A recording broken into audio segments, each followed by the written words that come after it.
Mechi ilikuwa nzuri kwa upande wetu. Vijana wamecheza vile ambavyo tulivyoandaa kwenye mazoezi.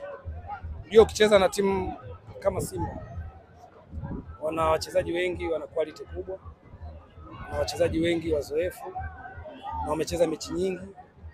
Kwa hiyo ukisema twende tukapishane nao, wao waje kushambulia na wewe ndio kushambulia, utatengeneza space nyingi nyuma na watakuwa zidi. Kwa hiyo nawashukuru vijana, vile ambavyo tulitrain kwenye mazoezi ndio ambao wanakuja kucheza. Kwa hiyo matokeo ya kufungwa mimi nadhani si mazuri sana kwetu, lakini kwenye football ni matokeo ya kawaida. Msimu mbaya kwa sababu wakati ligi inaanza kila klabu inakuwa na malengo. Kwa hiyo malengo kama klabu tulishafeli, timu imeshuka. Lakini kuna malengo individual. Mchezaji mmoja, mwalimu, lakini hata uongozi. Kwa hiyo nasema msimu ulikuwa mzuri kwa sababu timu imeshuka, lakini naamini Mungu alikuwa amepanga.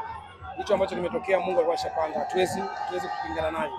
Tunarudi kwenye uongozi, tutajipanga, tutasajili wachezaji kuhakikisha mwaka unaofuata kurudisha timu.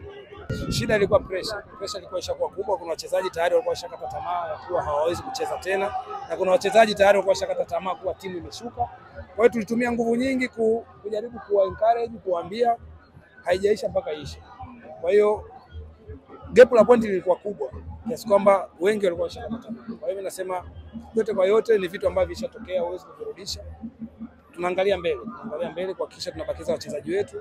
Mwakani tucheze championship, na naamini season inayofuata tutarudi tena kwenye Premier League. Mimi bahati nzuri nimesoma muda mrefu, toka bado nacheza nilikuwa nasoma. Kwa hiyo watu wengi walikuwa hawajui kama mimi nasoma. Kwa hiyo naamini yale ambayo tunayapata darasani tumeyaleta kwa wachezaji. Tumeweza kuwaelekeza nini wafanye. Nadhani mabadiliko yaliyotokea ni tuwapongeze sana wachezaji kwa sababu waliamua wao wacheze kupambania timu, kupambania nembo. Lakini nadhani gap la point na pressure ilikuwa kubwa kwenye timu. Tutajipanga.